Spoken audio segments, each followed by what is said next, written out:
Fíjese que a lo largo de este estudio hemos hecho un énfasis en una palabra y esa palabra es unidad. ¿Por qué esta palabra es importante desde que iniciamos el estudio en enero del 2025? Porque la unidad es clave para la vida de la iglesia. Precisamente esta serie se ha estado llamando Viviendo como una iglesia, porque la unidad es clave otra vez para la vida de la iglesia porque se evidencia en muchas áreas. Ya hemos visto cómo la unidad se ve en la membresía. Bueno, hemos definido la unidad, hemos visto cómo la unidad se evidencia en la membresía, se evidencia en la diversidad, se evidencia en la predicación, se evidencia en la oración, se evidencia en el gobierno de la iglesia, se evidencia en la comunión, se muestra incluso cuando es necesario lidiar con temas de descontento, se evidencia también en el liderazgo y también la unidad se evidencia en la disciplina. Y en esta ocasión, hermanos y hermanas, quiero que veamos cómo la unidad se muestra a través del estímulo bíblico. Si usted busca en el diccionario o ya en nuestros tiempos modernos que todo lo buscamos en Google, usted se va a dar cuenta que si usted busca la palabra estímulo, va a tirar ideas muy similares y a nivel general lo define de la siguiente manera. El estímulo es simplemente una señal de cualquier índole que inevitablemente provoca una respuesta. Se lo voy a repetir. En términos generales, el estímulo es una señal de cualquier índole que inevitablemente provoca una respuesta. Y es interesante esa definición superficial porque es verdad, el estímulo siempre provoca un cambio y en el contexto de la iglesia local cobra mucho significado. La Biblia, hermanos, nos enseña a que en el texto que hemos leído debemos estimularnos entre creyentes porque esto es algo bueno y edificante. Pero cuando usted escuche la palabra estímulo o usted lee aquí en Hebreos 10:24, cuando la Biblia nos está diciendo que consideremos cómo estimularnos unos a otros, cómo animarnos, dice otra versión, no es solamente hacer que algo suene bonito, que suene agradable, que sea como una simple palabra de ánimo. Hemos interpretado el estimularnos unos a otros como, ten ánimo, hermano, no tenga miedo, el Señor está con usted, confíe en el Señor. Y eso está bien porque no está proclamando mentiras, es una realidad que es necesario tener ánimos. Es una realidad que el Señor está con nosotros, lo prometió en la Gran Comisión. Es necesario y es verdad que debemos confiar en el Señor.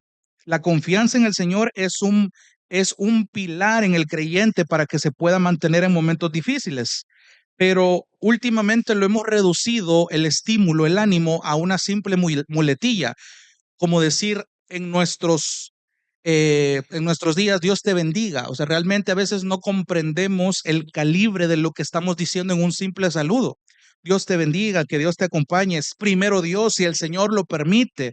Y en este caso, hermano, tenga ánimo, ánimo, hermano. O sea, pero realmente estimularnos unos a otros va más allá de decirnos palabras bonitas, palabras que animen, palabras que simplemente parecieran ser una simple cura terapéutica, pero en realidad el estímulo bíblico al que somos llamados tiene un significado y tiene un propósito que es necesario que entendamos. Solo para que anote en Colosenses 1:28, solo escuche,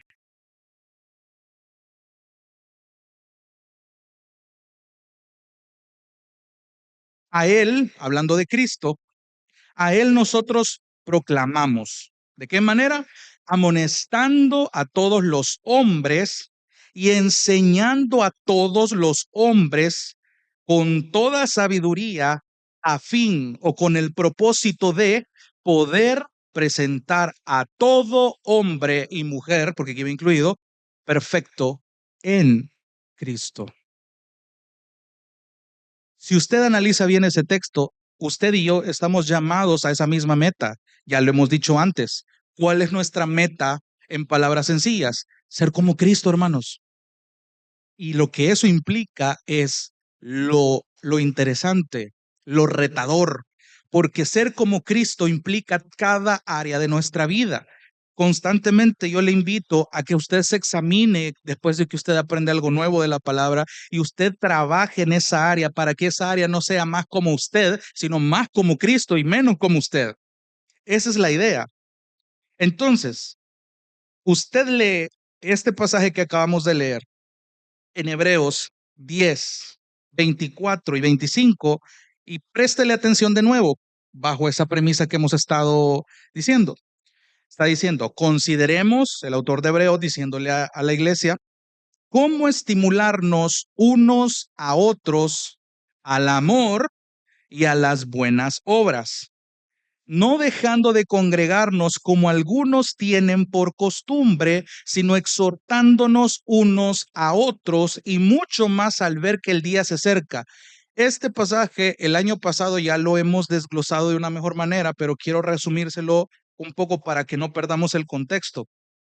El autor de Hebreos ha estado haciendo una exhortación a la perseverancia del versículo 19 y empieza esta exhortación desde el versículo 23, cuando dice, bueno, mantengamos firme la profesión de nuestra esperanza sin vacilar, porque fiel es aquel que prometió. Y entonces, después de entender esa esperanza, es que viene algo más práctico. Consideremos, procuremos, entendamos o veamos de qué manera estimularnos unos a otros, pero no a cualquier cosa. Aquí lo va direccionando.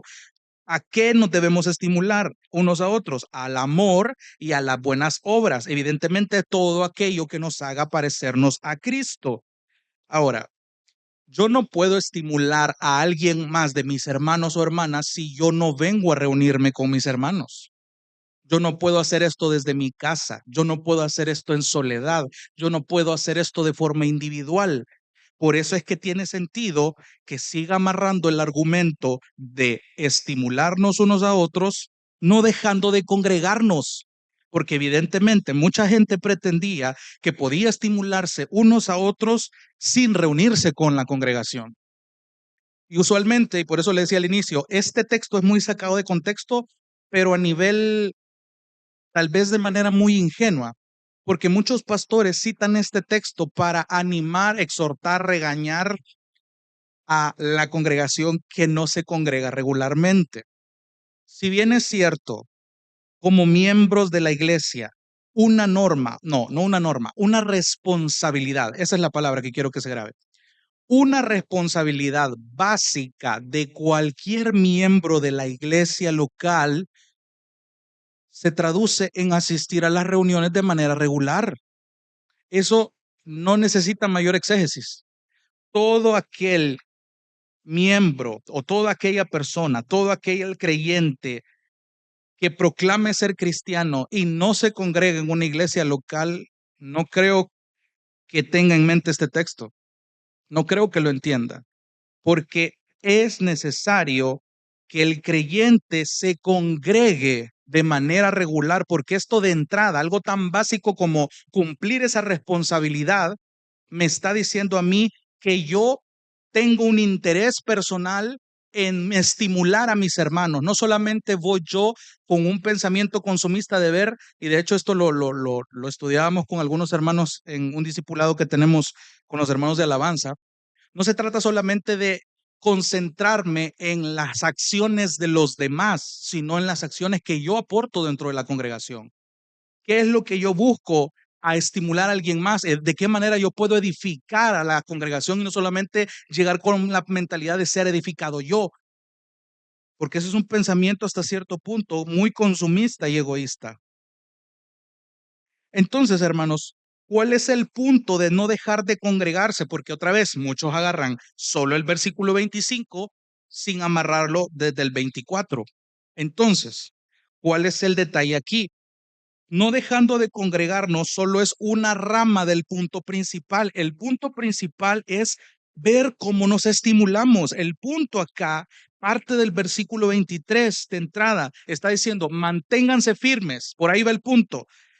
Manténganse firmes, pero para ser más prácticos, busquen de qué manera se estimulan unos a otros. Ese es el punto del texto. Ese es el punto del texto. El regaño no es no dejen de congregarse. Claro, es importante, pero el punto de no dejar de congregarse es buscar cómo estimularnos, porque cuando yo entiendo que debo estimular a mis hermanos, entonces voy a congregarme. Ese es el punto de Hebreos 10, 24 y 25. Entonces tiene sentido que cuando yo empiezo a congregarme, empiezo a estimular a mis hermanos unos a otros y a quitarme la costumbre que muchos estaban teniendo en el contexto de Hebreos de dejarse de congregar y hacerlo una costumbre, viene algo más detallado. Sino en lugar de agarrar esta costumbre, hagan esta otra costumbre, exhórtense unos a otros. O sea, aquí el estímulo ya escaló a algo más específico. Ya está diciendo, ok, manténgase firme en su esperanza, porque fiel es aquel que prometió. Pero en esta firmeza, consideren cómo estimularse y no se dejen de congregar, va implicado. Pero más específicamente, exhórtense unos a otros y mucho más al ver que el día se acerca, que Cristo ya viene pronto. Esa es la intención del autor. Entonces, cuando usted entiende realmente el contexto de Hebreos, tiene sentido que el estímulo vaya más allá de palabras de ánimo. Y eso es lo que yo quiero que entienda. Y aquí es donde yo quiero llegar después de definir un concepto superficial de estímulo. Quiero darle una definición de estímulo más específico de acuerdo al pasaje que hemos visto. Entonces, una definición de estímulo más específica que yo le puedo dar consiste en cuidar de otra persona. Lo podemos dejar hasta ahí, pero más específicamente, lo que por lo general implica hablarle con la verdad bíblica con el objetivo de que esa persona crezca en la piedad. Si usted lo nota, bueno, he resaltado esas palabras por una simple razón. Cuando hablamos de un estímulo, usted grábeselo bien. El estímulo va más allá de las palabras de ánimo, implica un cuido. Implica un cuido. ¿Y en qué consiste ese cuido? Hable, pero no llegue hasta ahí. Hable con verdades bíblicas. No es que usted le va a ir a recitar el Salmo 119 al hermano o a la hermana, sino que el objetivo le va a hacer direccionar las verdades bíblicas para la situación que esta persona necesita ser cuidada. ¿Por qué? Porque a usted le interesa estimular a este hermano o a esta hermana de tal manera que esta persona crezca, madure, se perfeccione, entienda verdades que antes no entendía y que probablemente en la situación difícil que se encuentre puede entender de mejor manera una verdad bíblica que venga de labios de usted, porque usted ha orado, ha estado completamente consciente del estímulo bíblico que usted debe brindar como persona de la iglesia, como parte del cuerpo de Cristo. Ahora, por lo general, también lo digo porque es muy posible que usted puede estimular o animar a un hermano sin palabras. ¿A qué me quiero referir con esto? Y no quiero que me malentienda. Por ejemplo, muchos de ustedes invitan a comer a alguien o hay una simple salida, hay una simple charla y hay hermanos que solamente quieren ser escuchados o escuchadas. Y no está mal, pero otra vez, está bien poder tener un momento de afinidad y hablamos de eso. Pero si otra vez mi interés es el estímulo bíblico, hablando bíblicamente, el estímulo generalmente tiene un contenido y ese contenido tiene que provenir sí o sí de la palabra de Dios. ¿Sí me va entendiendo? Entonces, si usted lo piensa, esto es una gran responsabilidad que usted tiene. Si de por sí yo quiero que usted entienda que el hecho de reunirse usted acá, que usted haya hecho el esfuerzo a pesar del tráfico, del trabajo, de un día pesado, de lo que sea, si usted ha hecho el esfuerzo y ha venido a congregarse acá, entiende su responsabilidad y gloria a Dios por ello, porque el Espíritu le ha inquietado a poder venir acá, porque es su responsabilidad reunirse como miembro de la congregación. Pero ahora, cuando usted entiende esto del estímulo, se le añade una responsabilidad más grande, porque el estímulo bíblico busca la santidad del hermano. Se lo voy a repetir. Esto es el que usted estimule bíblicamente a un hermano o una hermana es una gran responsabilidad, hermanos, porque sabe qué es lo que usted está procurando, sabe lo que usted está tratando de hacer. Está buscando que crezca en santidad. La persona a quien usted busca estimular, usted está buscando que esta persona crezca en su santidad, crezca en ser más como Cristo. Y esto es una lucha de vida o muerte, hermano, contra el mundo. Es contra la carne, es contra Satanás mismo. Y el llamado de la palabra es que nos ayudemos unos a otros a llegar a esta meta por la gracia de Dios y con la gracia de Dios. Antes hemos estudiado uno de los domingos hablando de la providencia de Dios, que Dios es quien preserva, pero también utiliza medios para hacerlo. Y uno de esos medios es a través del cuerpo de Cristo, es a través de la iglesia. Entonces, quiero que vaya despacito conmigo porque no vamos eh, rápido con esto. Voy a desarrollar una segunda parte para el siguiente jueves. Sin embargo, me interesa que usted entienda lo básico del estímulo. Entonces, parte de cumplir ese llamado implica confrontar un pecado explícito. Ya lo vimos la semana pasada con el tema de la disciplina. Pero la vida cristiana, hermanos, abarca mucho más que eso. ¿Sabe qué implica? Todas y cada una de las decisiones pequeñas y grandes que usted toma en su vida diaria, en su vida cotidiana. Todas las decisiones que usted toma para que su historia de vida se vaya desarrollando, para que la trama de su vida vaya desarrollándose. Y mientras eso sucede, usted va a necesitar palabras de ánimo en algún punto. Va a necesitar ser estimulado, ser estimulada por algún hermano de su congregación, porque su historia de vida debe mostrar toda la confianza en Cristo que usted tiene en sus momentos difíciles, y los hermanos de la iglesia deben ser un pilar, parte en su estímulo. Y esto va a ser hasta el día en que usted se muera. Entonces, el estímulo es trascendental para nuestra unidad como iglesia. Entonces, quiero que vaya agarrando esto. Cuando nos alentamos unos a otros, cuando procuramos estimularnos, esto nos está mostrando, nos está asegurando que estamos unidos no solamente a Cristo, en torno a Cristo, eh, sino eso nos desliga de cualquier otra cosa. O sea, lo que estamos diciendo cuando nos alentamos unos a otros es que el centro es Cristo, no cualquier otra cosa, no cualquier otro ídolo que yo tenga. Porque cuando la unidad se ve dañada, cuando nuestra unidad sufre, hermanos, tenemos que estar capacitados, preparados en este arte del estímulo para que podamos recordarnos unos a otros lo que realmente importa.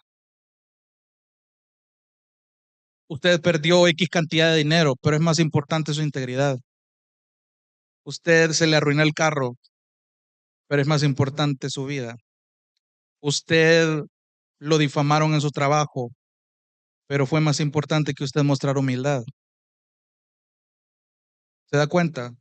Pueden pasar muchas cosas, puede sufrir muchas cosas, pero el estímulo que usted requiere, bíblicamente hablando, le va a recordar lo que de verdad importa, lo que de verdad debe importar en su vida. Y aquí es donde los ídolos salen a resurgir de su corazón. Estaba viendo un extracto de una predicación del pastor Miguel Núñez, que curiosamente predicó justo el primer, su primer servicio en enero. Y él hablaba precisamente de eso, de los ídolos. ¿Cómo es posible que alguien pueda creer ingenuamente, decía él, parafraseándole, que no tiene ídolos? Todos tenemos ídolos, todos. No hay creyentes sin ídolos, porque el Señor va madurando absolutamente todo eso. Y en la búsqueda de acabar con esos ídolos, ¿cómo cree que van a salir, van a brotar? De qué manera cree usted que sus ídolos van a ser expuestos cuando usted se enfrenta a momentos difíciles? Cuando el estímulo que necesite también salga a flote. ¿Por qué? Porque realmente en los momentos difíciles usted muestra qué es lo que más le importa. Donde está su tesoro, ahí va a estar su corazón. Y el estímulo bíblico busca que donde esté su tesoro y esté su corazón, sea en Cristo. Ese es el estímulo bíblico. Y cuando usted entiende lo que realmente importa, hermanos, toda esta ayuda le va a servir para superar cualquier semilla que intente crear una división entre usted y su comunión con el Señor. O más específicamente, dentro del cuerpo de Cristo, cualquier división que quiera crearse dentro de la congregación también va a ayudar a superar eso. Entonces, cuando entendemos esto, hermanos, viene ya un poco más interesante la pregunta. ¿Es difícil practicar entonces el estímulo bíblico? Porque pasa lo siguiente, probablemente lo hemos estado haciendo, pero lo hemos estado haciendo mal. La pregunta ¿es difícil practicar el estímulo bíblico? Para contestar esta pregunta, hermanos, quiero que usted tenga en cuenta dos desafíos que se le van a presentar si usted quiere poner en práctica el estímulo bíblico. Dos desafíos que se le van a presentar si usted quiere poner en práctica el estímulo bíblico. Y quiero que vayamos al primer desafío. ¿Cuál es el primer desafío? Que la lucha es una lucha con el corazón. ¿Qué quiere decir esto, hermanos? ¿A qué me quiero referir con que este representa un desafío? Bueno, porque hablar del corazón, hermanos y hermanas, implica todos los deseos centrales que a usted le motivan, que a usted le alimentan sus decisiones y sus acciones diarias. Un texto muy conocido, Jeremías 17:9. Engañoso es el corazón. ¿Quién lo conocerá? Y de entrada la misma palabra nos dice que el corazón no es algo en lo que podemos confiar. Ahí anda mucha filosofía de la cultura bombardeándonos con ideas de sigue a tu corazón, hazle caso a tu corazón, déjate de llevar por tu corazón, confía en tu corazón cuando la Biblia te está diciendo todo lo contrario. No, hermano, no confíes en tu corazón porque sin Cristo tu corazón va a inclinarse, a alimentarse, a motivarse, a tomar decisiones y acciones en contra de la palabra del Señor. Por tanto, tu corazón no es digno de confianza. ¿Por qué? Porque ahí habita todos los deseos malignos, que de hecho Santiago lo dice así, como la causa en la que usualmente cedemos a la tentación por los deseos, por la pasión, por la concupiscencia que hay dentro del corazón. Y si se le da rienda suelta a esto, termina concibiéndose en pecado. ¿De dónde vienen los conflictos? Dice Santiago, del corazón, del corazón. Entonces, cuando usted encuentra que sus hermanos y hermanas dentro de la iglesia empiezan a tomar decisiones que no se están alineando con su identidad en Cristo, usted tiene que entender muy bien que el problema no es principalmente externo. Todas las prácticas, todas las acciones y las decisiones que esta persona está tomando simplemente son consecuencia de deseos pecaminosos que iniciaron en su corazón. Yo quiero que entienda esto porque va a ser importante. Con mucha frecuencia, cuando estamos en relaciones con otros cristianos y usted vea cosas en sus vidas que deshonren a Cristo, nuestra meta a menudo es usualmente que su comportamiento cambie.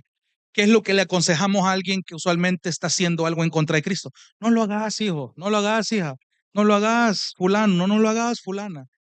No es algo bueno lo que estás haciendo. Y sí, probablemente sea verdad el hecho de que usted le diga que no lo haga, pero realmente basta con simplemente que esta persona deje de hacer lo malo.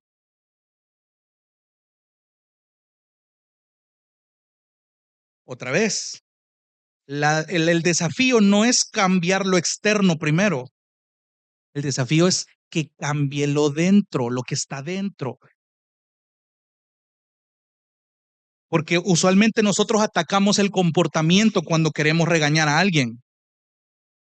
Queremos cambiar la conducta, que se comporten de manera diferente.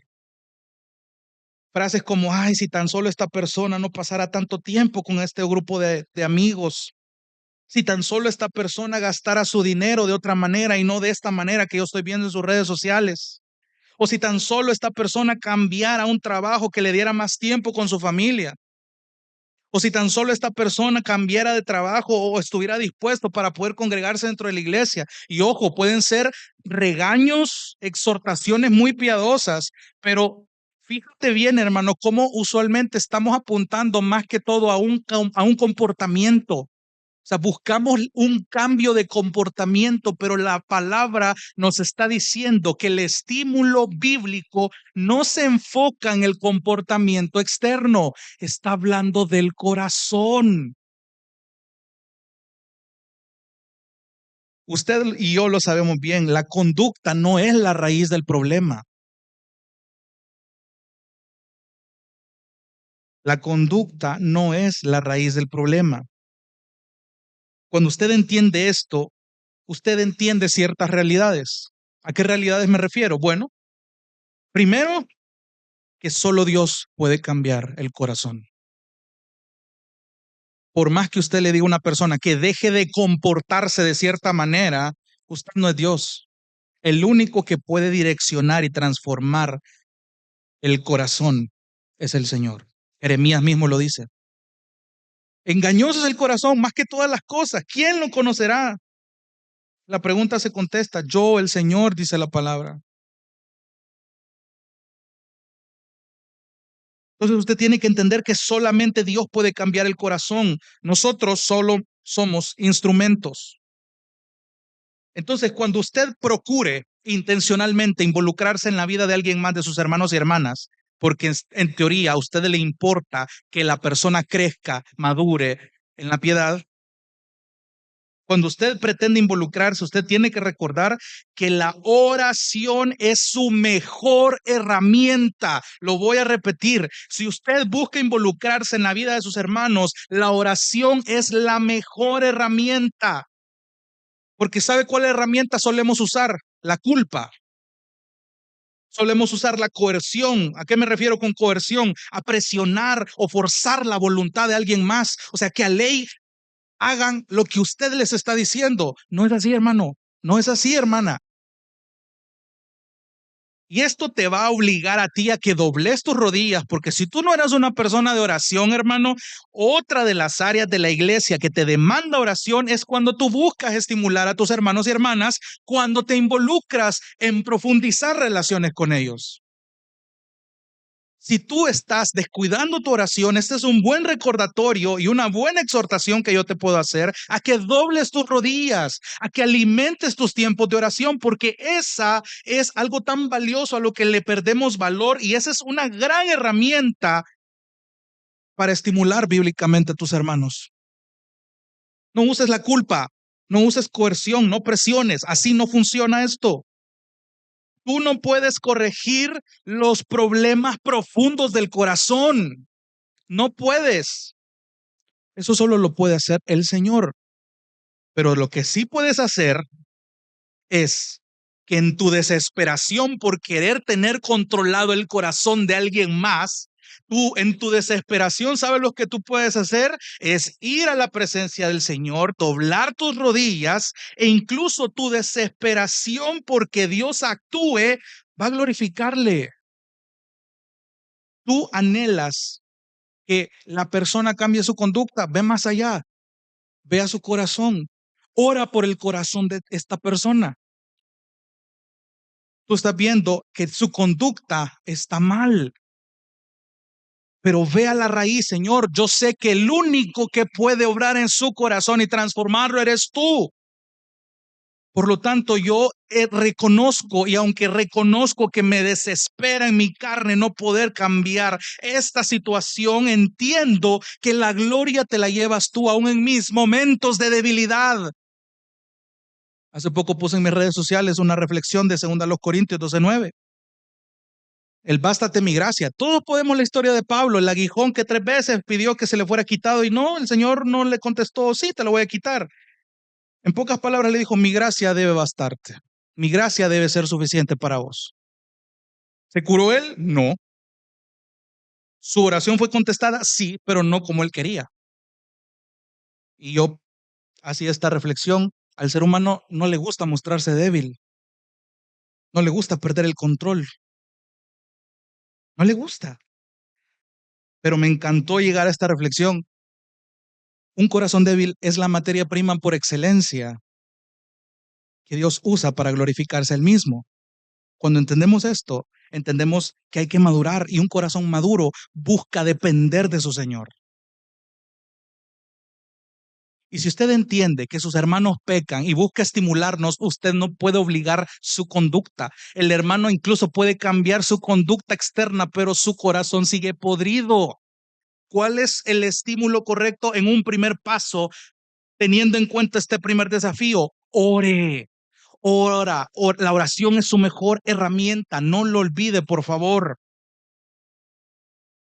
Puede haber momentos buenos, puede haber momentos apropiados para ayudar a otros a cambiar su comportamiento, sí. Cuando usted responsabiliza a alguien por un pecado que es habitual, claro, funciona. Cuando se lo dice en amor, pero un mejor comportamiento, y aquí quiero que enfatice esto, un mejor comportamiento no es nuestra meta final. En última instancia, nos preocupamos más por los problemas que hay dentro del corazón. No busque cambiar el comportamiento, ese no es la raíz del problema. Ore por el corazón de aquella persona que está en un pecado. Cuando usted busca estimular bíblicamente a alguien, tiene que tener esto muy en cuenta. ¿Qué otra realidad tiene que tener en cuenta? Aparte de que Dios es el único que puede transformar el corazón. Bueno, cuando usted alienta a los demás, usted tiene que recordar que nuestros corazones son bien propensos a divagar, a desviarse. O sea, piénselo muy bien. Somos perfectos para señalar el pecado del prójimo y no tenemos en cuenta toda la bigota que tenemos en los ojos. Buscamos la paja del hermano sin ver nuestra viga. Pero el punto de Mateo 7, del que muchos se agarran, no juzguen para que no sean juzgados, no es que no tenés que juzgar, no. El pasaje te está diciendo y Jesús mismo te está diciendo cómo tenés que juzgar. Porque muchos agregan este pasaje para escudarse. No, ¿y tú quién sos para juzgarme? Solo Dios puede juzgarme. Uy, sí, eso te debería de dar mucho temor. Entonces, cuando buscamos estimular a alguien, podemos divagar con nuestro corazón también.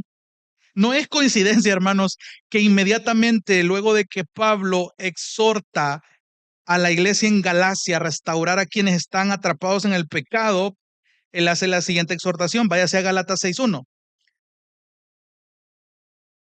Gálatas fue una de las iglesias, después de Corintio, creo yo, que más regaños recibió de Pablo a niveles tremendos, pero muy importantes. Gálatas capítulo 6, versículo 1. Mire cómo Pablo viene desarrollando toda la idea de la libertad cristiana, del amor cristiano, cómo resolver un conflicto cuando el espíritu y la carne entran en conflicto y cómo el fruto del espíritu se evidencia en la conducta del cristiano. Él empieza a decir, el fruto del espíritu es esto, él es esto, y si usted vive por el espíritu, ande también por el espíritu. Capítulo 6, versículo 1, después de decir esto, dice, hermanos, aún si alguien es sorprendido en alguna falta, ustedes que son espirituales, que son maduros, que son perfectos, restáurenlo. Ahora, este restáurenlo no es a su método, no es basado en su personalidad, no es basado en la crianza que usted recibió. Mire el requisito de esta restauración. Un estímulo bíblico está implicado acá. Restáurenlo en un espíritu, dice la Biblia de las Américas, de mansedumbre. Y la Reina Valera curiosamente la traduce como un espíritu de humildad. Aquí quiero hacer un pequeño paréntesis. Cuando usted vea hay un juego bien importante entre la Biblia de las Américas y la Reina Valera. Cuando se usa la palabra mansedumbre, en otra se traduce humildad, y cuando se traduce humildad en la otra, se traduce mansedumbre en la una. ¿Por qué? Porque en el griego la misma palabra significa lo mismo.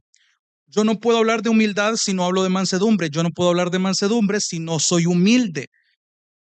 La mansedumbre viene siendo el resultado de la humildad. En palabras sencillas, ¿qué es la humildad? Ya lo hemos hablado. Implica un reconocimiento de mis límites, implica reconocer quién es Dios y quién soy yo. Es la realidad que a mí me mantiene los pies sobre la tierra para evitar enorgullecerme. Entonces, cuando yo tengo la mentalidad humilde y considerar al hermano más importante que a mí, yo puedo ser manso. ¿Qué es ser manso? Simplemente autodominar mi cólera, autodominar mi ira. Pero no solamente eso, Miguel Núñez, el pastor, va más allá y dice, la mansedumbre no solamente consiste en autodominar mi cólera, sino lograr ser capaz de responder piadosamente. Esa es la mansedumbre. Cristo nos dejó su estándar. Aprendan de mí que soy manso y humilde. Entonces, tiene sentido que al tener a Jesús como ejemplo, Pablo les diga a los Gálatas que cuando alguien esté cachado en un pecado, usted vaya y restáurelo con un espíritu humilde, con un espíritu manso. ¿Por qué? Porque la humildad y la mansedumbre van a hacer que yo me mire a mí mismo primero en lugar de acabarme al hermano que estoy señalando. La humildad y la mansedumbre a mí me va a hacer en cuenta que me interesa que usted crezca. La mansedumbre y la humildad a mí me va a hacer aterrizar porque el que puede ser señalado después voy a ser yo. Restáurenlo en un espíritu de mansedumbre, mirándote a ti mismo. No sea que tú también seas tentado. Preciosa la armonía de la Biblia. Entonces, hermanos, cuando usted entiende que Pablo está exhortando a restaurar a quienes están atrapados en un pecado, él está advirtiendo de un posible orgullo que puede pasar en nuestro corazón, porque cuando señalamos la paja en el otro hermano, nuestra autosuficiencia es tentada a subirse. Nuestros corazones tienden a ser más oscuros y malvados de lo que podemos llegar a comprender si no hay humildad y mansedumbre. Somos expertos en acabarnos a alguien más. Somos letrados en insultar a la gente muchas veces. Tenemos un doctorado en saber pagar con la misma moneda, pero somos pésimos estudiantes de la Universidad de Cristo. Es necesario examinar esto.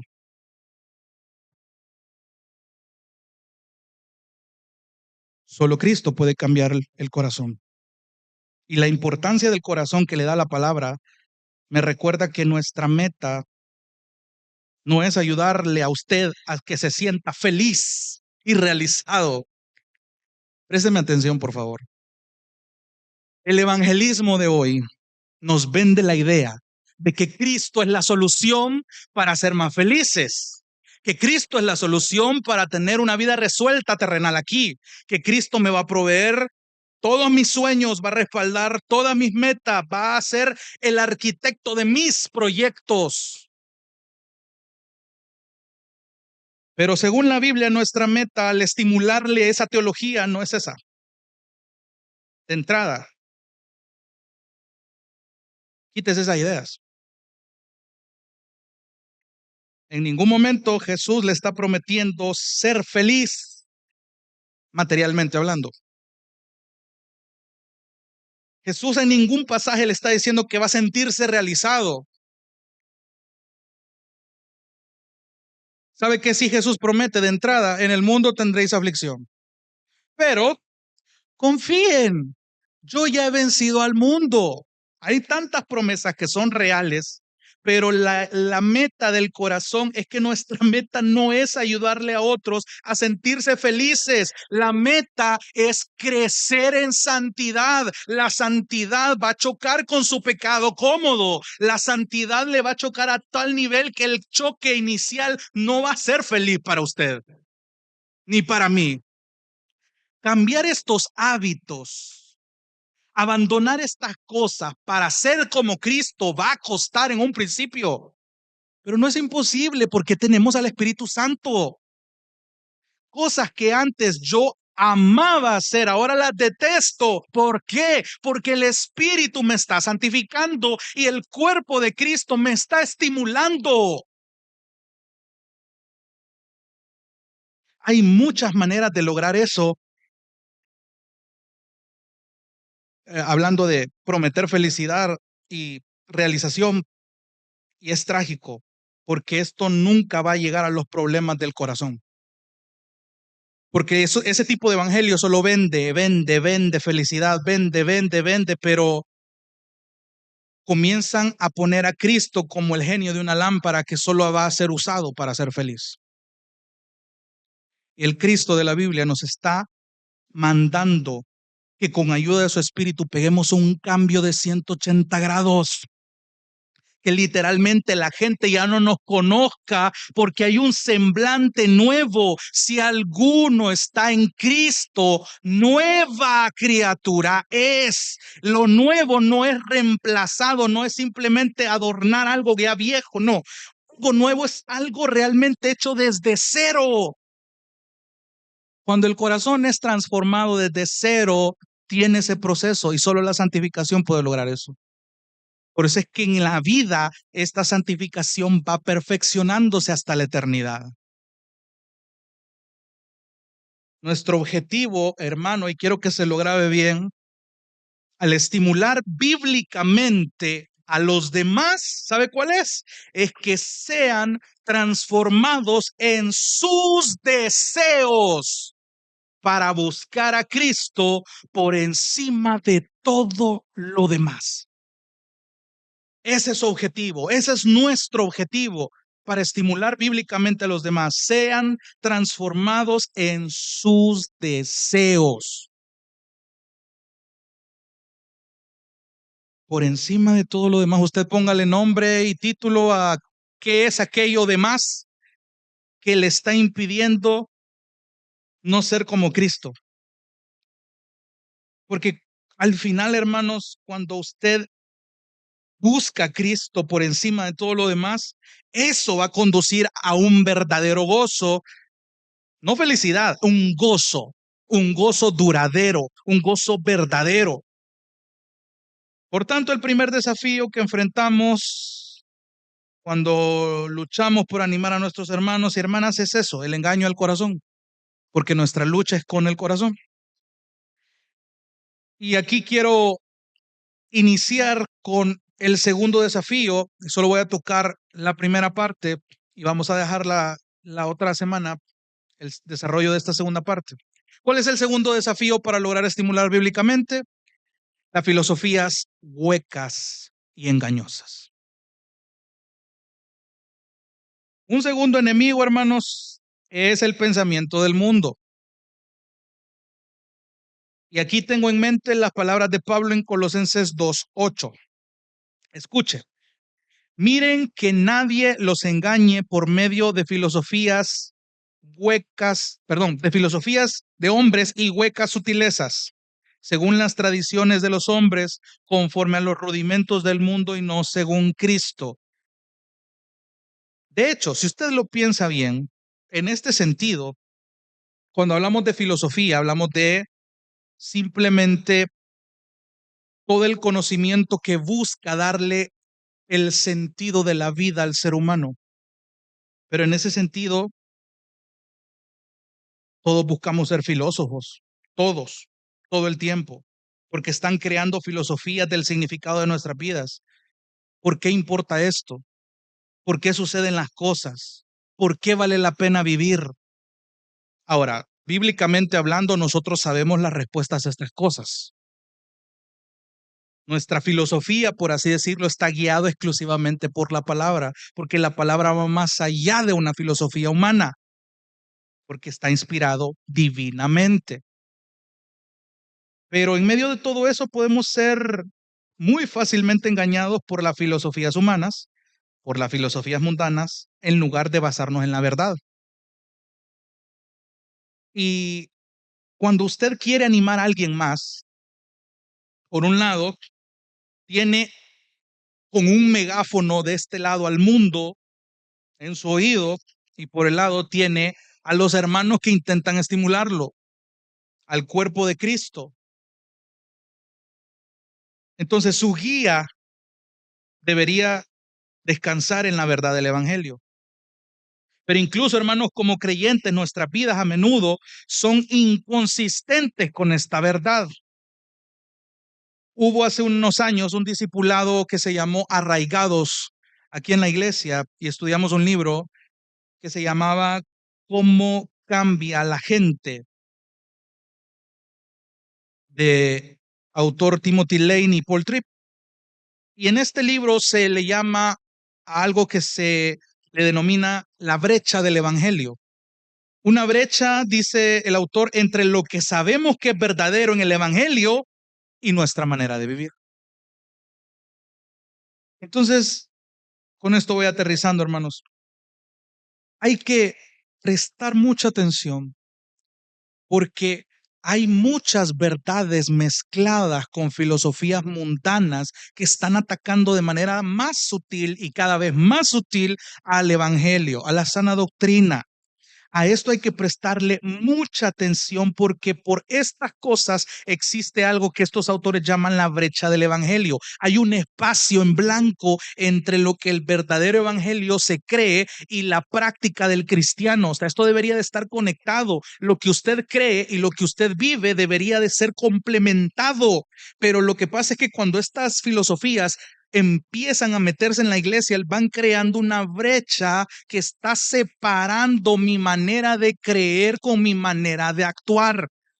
Y eso es peligroso, porque de esa manera vamos a llegar al trono celestial a decirle: Señor, yo me congregué en Gracia y Verdad por años.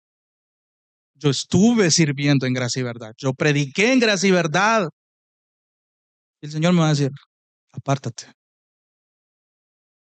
Yo no te conozco. Eso es duro. Y por eso es necesario que desde ya acatemos lo que dice el autor de Hebreos. Exhórtense, anímense, estimúlense. Ya Cristo está a las puertas. No dejen de congregarse, no lo tomen por costumbre. Cristo ya viene. No lo vean lejano ya. Es necesario que preste atención al corazón primero, que es su primer y gran desafío para estimularlo. Y segundo, y lo vamos a ver la otra semana, de qué manera la filosofía del mundo se está mezclando en tantas áreas que está afectando el pensamiento de los cristianos. Que el Señor nos ayude entonces, hermanos, a buscar este estímulo, a no dejar de congregarnos y a tener en mente que el Señor ya viene pronto. Vamos a orar. Dios te bendiga. Realmente es un privilegio para nosotros que puedas escuchar el mensaje de la palabra de Dios. Esperamos que Dios obra en tu vida grandemente a partir de lo que puedas escuchar y aprender a través de este sermón. Sin embargo, creemos que solo este sermón es insuficiente y no debería de suplantar por ningún motivo tu asistencia a una iglesia local. La iglesia local es el medio por el cual Dios obra en la vida de su pueblo. Te motivamos a que busques una iglesia sana donde congregarte o puedas contactarte con nosotros en nuestras redes sociales para que nos puedas visitar. Será un gusto poder servirte y que podamos juntos adorar a Dios en comunión con sus redimidos mientras aprendemos de su palabra. Que el Señor te bendiga.